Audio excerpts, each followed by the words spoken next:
Kip didn't bark. He just stared into the trees, ears forward, tail still, nose twitching like he knew something the others didn't. That's how the morning started. Quiet, cold and heavy, with a kind of silence that made even the birds stay quiet. Carly adjusted Kip's search vest and knelt beside him. "You smell her already, don't you?" she whispered.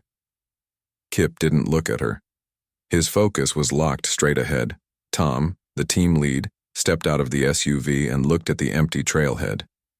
"Leah Moore, 32, left Friday. Never. Came back. Sister called it in yesterday." Carly nodded. "She was hiking Cold Pine Loop?" "That's the plan," she told her friends. "Trail's 11 miles, but this weather—" He shook his head. "It's bad." Kip sniffed the air and pulled gently at the leash.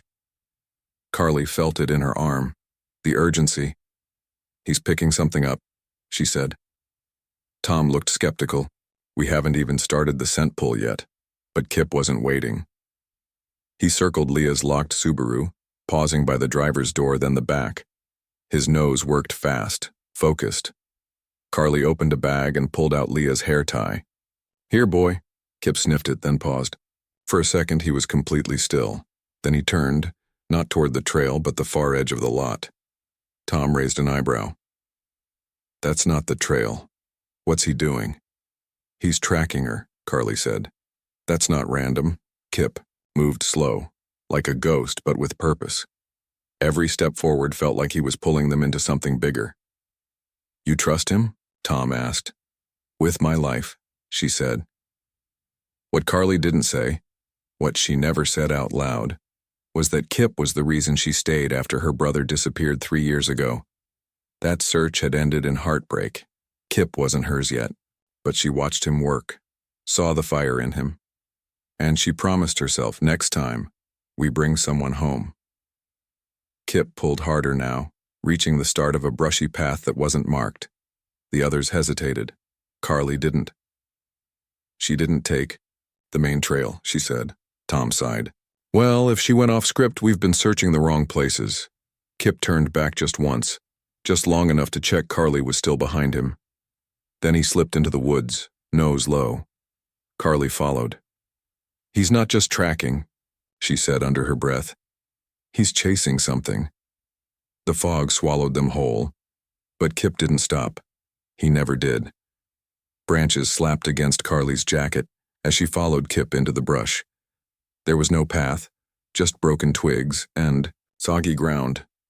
The fog made it hard to see more than a few feet ahead, but Kip didn't slow down. Tom's voice crackled on the radio. "You're off the grid already, Reese." Carly didn't stop. "He's sure, I can feel it." Kip wasn't just moving, he was locked in. His nose was low, tail stiff, muscles tight. Every few steps he paused and sniffed again like he was checking something invisible. Behind them, Jim Patterson grumbled, "The trail's over there. We've got search zones mapped for a reason." Carly looked back. "I know, but she didn't take the trail. People don't wander off on purpose," Jim said. "Not experienced hikers." "She didn't wander," Carly said softly. "She was taken." Kip froze, ears forward, body still. Then he lunged toward a thicket. Carly nearly lost her balance. She crouched low, pushing through. There, hidden in the mud, was a broken branch. Not fallen, snapped, and a shoe print. Half of one sinking into the wet ground. Not fresh, but not old either. Tom arrived behind her, saw it, and frowned. "That's not from today's rain." Carly nodded. "Someone passed here." Kip barked once, sharp, urgent. Then he moved again, faster now. Jim looked around. "Why come this way? There's nothing out here." Carly didn't answer. She was staring at Kip, the way he moved. The way his head lifted, nose twitching like he was reading the air itself. "He knows something," she whispered. Kip paused again at a dip in the ground where old logging gear lay rusted. He sniffed a rope tied to a stump, then turned north, without hesitation. Tom looked over the map. "That direction leads nowhere. Just old service roads, no maintained trails." Kip didn't care. He trotted ahead now, picking up speed. "We follow him," Carly said. Jim shook his head. "You're betting everything on a dog." Carly stared at him. "No, I'm trusting my partner." The group pressed on. Mud sucked at their boots. Thorns clawed their clothes. Nobody talked now, just the sound of Kip breathing hard, moving faster. Then, out of nowhere, Kip stopped again. He turned, just for a second, and looked at Carly. His eyes said it all. This isn't just a missing person. This is something worse, and Kip wasn't letting go of that trail. Not for anything. Kip froze without warning. One step from the edge. Carly caught her breath and knelt beside him. Just beyond his paws, the ground dropped away. Steep, rocky, and wet. A ravine, about 30 feet down. Kip's body was tense, ears forward, tail stiff. "He's found something," Carly said, standing slowly. Tom stepped up next to her. "Easy. That slope's slick." Kip didn't move. His nose was in the air now, sniffing hard. Then he let out a sharp bark. Not loud, but urgent. Carly looked down the ravine and saw it. Something shiny wedged between two rocks. "There," she pointed. "Metal. Could be gear." Tom was already pulling out his rope. "I'll go. Stay with the dog." He clipped in fast. No hesitation. The man had done this 100 times before. As he lowered himself down, the fog thinned, just enough to show flashes of blue, fabric scattered across the rocks. At the bottom, Tom called up, "I've got a water bottle." Stainless steel. Etched letters. LM. Carly's heart jumped. "That's hers." Tom crouched, picked through more of the debris. "Backpack's here, torn open, but not from the fall." "What do you mean?" Carly asked. "It's unzipped, items pulled out, some missing, some left, like someone searched it." He paused, then added, "There's blood, dried, not much." Jim cursed under his breath. "Could be she hit her head." Tom's voice came back, low but certain. "No, this wasn't an accident. This was a setup." Above, Kip started whining, pacing. His nose pointed away from the ravine now toward a thick patch of trees. Carly looked down. "He's moving again." Tom packed the evidence quickly and climbed back up. "We mark this spot. GPS it, but the trail's not done." Kip barked harder now. Then he pulled. Whatever scent he had before, it was stronger here. He tugged Carly toward the trees. Tom looked at the others. Someone went through her pack, took what they needed, left the rest. "That means she wasn't alone," Jim said. "Someone found her?" "Or someone was already with her," Tom answered. Kip barked again, twice in a row. He was walking faster now, tail high. His paws barely touched the ground as he moved. "He's sure," Carly said. "Whatever happened down there, it wasn't the end." Kip glanced back at her once. His eyes weren't afraid. They were focused. There was more. Something deeper in those woods. A truth they hadn't seen yet. And Kip? Kip wasn't stopping until he found it. Kip didn't slow down. He weaved through the trees, pulling harder now, paws splashing through mud and broken branches. Carly followed without a word. Whatever he'd picked up down by the ravine, it was leading him fast and straight. Tom struggled to keep up. "He's moving like he knows exactly where he's going." "He does," Carly said. "Look at him." Kip turned sharply, forcing Carly to duck under a branch. Then he stopped, just like before, frozen. Before them stood a shed. Old, small, almost invisible under vines and moss. It didn't belong here. Carly stepped closer. "This isn't on any maps." Jim looked around. Could be a hunting shelter, or old ranger, storage. But Kip wasn't just curious, he was frantic. His paws scratched at the door, nails clawing deep into the rotted wood. He let out a low whine. Then another. "He's been here," Carly whispered. "He remembers." Tom stepped beside her. "It's locked, but that door's soft, I can break it." One hit with the crowbar snapped the wood. The door creaked open, and a smell rolled out. Old air, sour and still. But under that was something worse. Something human. Tom raised his flashlight. What they saw inside made everyone stop cold. A sleeping bag lay on the floor, flattened, like someone had been there not long ago. Food wrappers, empty cans, a table made from plywood, and on the back wall the women's clothes, torn, hung like a display, the fabric stained dark. Carly's voice shook. Those are hiking pants. Pinned under them, on the wall, was a note, block letters. 4 words. She left. She cried. Tom scanned the room. This wasn't shelter. This was a cage. Then Carly saw it. Scratch marks on the inside of the door. Long, deep fingernails. She tried to get out, she whispered. Jim stepped back. We've been searching trails, but she was locked in here. Kip walked to the wall, nose twitching again. He sat, staring at one corner. Then he pawed once, slow, almost gentle. Carly knelt beside him. You found her here, didn't you? Kip didn't move, just sat, watching the spot, waiting. He had come here before.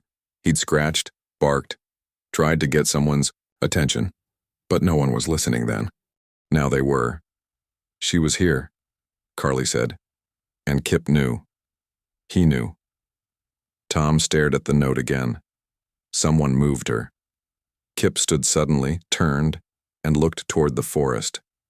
He wasn't done. The trail continued. Kip stood frozen, nose pressed against the back wall of the shed.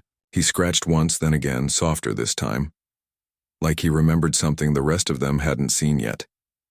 Carly followed his gaze, then knelt by the corner. There's something here, she said, running her hand along the wall. Tom watched, from the door. Could be another hiding spot. Be careful. Carly pulled gently at a loose board. It shifted. Behind it, tucked in the shadows, was something small and leather-bound. She held it up. A journal, water-damaged but still holding together. She opened the first page, fingers trembling. Day 1. I don't know where I am. He says he's helping me, but he locks the door when he leaves. Her voice shook. It's her. It's Leah. Jim stepped forward. Read more. Carly flipped ahead. Day 2. Tried to run. He caught me. There's a window, but it's too small. I heard scratching last night. I thought it was an animal, but it kept moving. She looked at Kip, who was sitting silently, now eyes watching her every move. Day 3. The scratching again. It's following me. I scratched back, and it answered. Carly's voice cracked. It was him, Kip. She heard him. Tom stepped inside slowly. She wasn't just scared. She was waiting for someone. Day 4. He moved me, said this place wasn't safe anymore. But the scratching followed. I'm not alone out here. Someone's trying to find me. Kip let out a soft whine and nudged the journal with his nose. Carly whispered, She knew. She knew you were close. She flipped to the last page. Day 6. I don't think I can last much longer. If someone finds this, tell them I tried. Tell them It ended mid-sentence. No signature, no goodbye. Tom stepped back and grabbed his radio. We need backup. This is bigger than we thought. Jim nodded. Someone's been planning this. It's not random. But Kip wasn't finished. He got up, walked back to the wall, and started pawing again. Faster now, more intense. Carly reached for him. Hey, easy. Then she saw it. Behind the spot Kip was digging. Fresh scratches, deep, bloody, fingernails broken and bent. She tried to claw her way out, she whispered. Kip stood over the spot, unmoving, guarding it. Carly held the journal tight to her chest. He tried to tell us. Tom looked at her. Then we better start listening. Outside, Kip turned his head. The trail was still warm, and he wasn't giving up. Kip didn't pause. As soon as they left the shed, he charged ahead like he'd been waiting for them to catch up. His nose stayed low, weaving through branches, mud clinging to his legs. Carly ran after him, heart racing. Tom followed close behind. He's picking up speed. He knows, Carly panted. Something's close. They crossed a narrow gully, then a patch of thick brush. Just beyond that, the forest opened into a stretch of ground nobody expected. An old road, half covered in moss and leaves. Kip stopped at the edge. His head turned slowly. His body stiffened. Tom knelt down. This doesn't show on the map, Carly stared. It's a logging road, not used anymore. Jim scanned the ground. Over here, fresh tire tracks. Mud had pooled in the ruts. Deep grooves cut through it. Not more than a day or two old. Carly's voice dropped. Someone drove in here, and they knew exactly where to go. Tom stood, eyes scanning the trees. He planned this. This wasn't some accident. He knew how to disappear. Kip barked once, sharp and focused, then took off again, straight across the road and into thicker forest. Tom muttered. This was practiced. Jim looked confused. What do you mean? He's done this before. Carly's stomach sank. You think there were others? Tom didn't answer. Kip jumped a fallen log and kept running, not aimlessly. He was locked in, tracking like he'd done this 100 times. Carly called out, Kip, slow down. But he didn't. He wasn't slowing for anything now. They pushed deeper into the woods. This wasn't part of any trail system. There were no markers, no worn paths, only animal tracks, fallen limbs, and places a hiker would never think to go. Still, Kip moved like he had a map in his head. Tom wiped sweat from his face. He's leading us somewhere he's already been. Carly nodded. That scent trail, it didn't start at the car, it started here. She was brought this way. Kip paused at a bend, nose twitching wildly, tail rigid. He's close, Carly whispered. She knelt beside him, placed a hand on his shoulder. You're doing good, buddy. Kip looked at her, just for a second. And then he turned forward again, ears up. The road was gone, but the trail was burning under his feet. Kip stopped so fast that Carly nearly ran into him. His body went stiff, tail up, nose pointing at something hidden in the trees. There was no trail here, no path, just thick brush and silence. Tom caught up, breathing hard. Why'd he stop? Carly looked where Kip was staring. No, wait, what is that? Half covered in branches and camo netting, something metal rose above the brush. It blended so well with the trees they'd almost walked past it. Kip barked, not his usual bark. This one was sharper, tighter. It wasn't panic. It was telling them something. Tom stepped forward. That's a hunting blind, military grade, elevated. A rope ladder dangled from its platform, swaying slightly in the wind. He's up there, Carly whispered. Jim looked around. No prints. No trail. How'd she get up there? She didn't, Carly said. She was put there. Kip barked. Again, then sat, not moving. His eyes locked on the ladder. Carly didn't wait. She grabbed the rope and climbed, heart pounding. Each rung creaked. At the top, she paused and reached for the door. It opened with a click, and then silence. Carly stepped inside slowly. The air was stale. It smelled like old sweat and something sour. In the corner, something moved. A small voice, barely above a breath, said, Help me. Carly's eyes locked on the figure curled under a blanket. Thin, pale, hair matted, lips cracked. Leah. Carly rushed forward. Leah, it's okay. You're safe now. Leah's eyes fluttered open. Her voice broke. I knew. He'd come back. I heard him. Scratching. I knew he'd come back. Carly's voice shook. Kip found you. He never gave up. Leah reached out, trembling, as Kip's head popped into view at the top of the ladder. He couldn't climb, but he stared up, tail thumping slowly. I heard him, Leah whispered. At the shed. I tried to answer. I tried. Carly held her hand tight.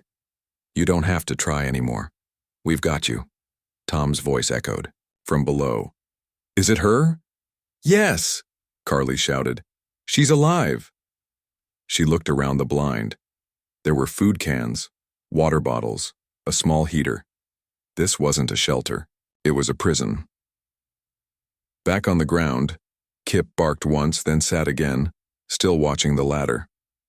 Carly lowered Leah's pack, then carefully helped her down, one step at a time. As Leah touched the ground, Kip stood and walked to her. He sniffed, her gently, then leaned in. Leah dropped to her knees and wrapped her arms around him. I knew it was you, she whispered into his fur. I knew you'd come back. And Kip didn't move. He just stood there, letting her cry, letting her hold on, because he had found her, and he wasn't letting go. Leah sat wrapped in a blanket, hands shaking as paramedics checked her vitals. Her voice was weak, but her eyes held a fire that hadn't died, not even after everything. Carly sat beside her, Kip lying close, head resting on Leah's foot. Tom crouched nearby. Can you tell us what happened? Leah took a breath, then nodded slowly. It was Saturday. I was hiking alone, just like I always do. He didn't look like anything was wrong. Just a guy on the trail. She closed her eyes for a second. He asked about my camera, said he knew a secret spot for photos off the trail. I followed him. Tom glanced at Carly. That's how he got her away from the main path. Leah's voice cracked. We were near the ravine. He pushed me. I hit my head. When I woke up, he had my pack. Took my phone. My GPS. Everything. Carly leaned in gently. Then what?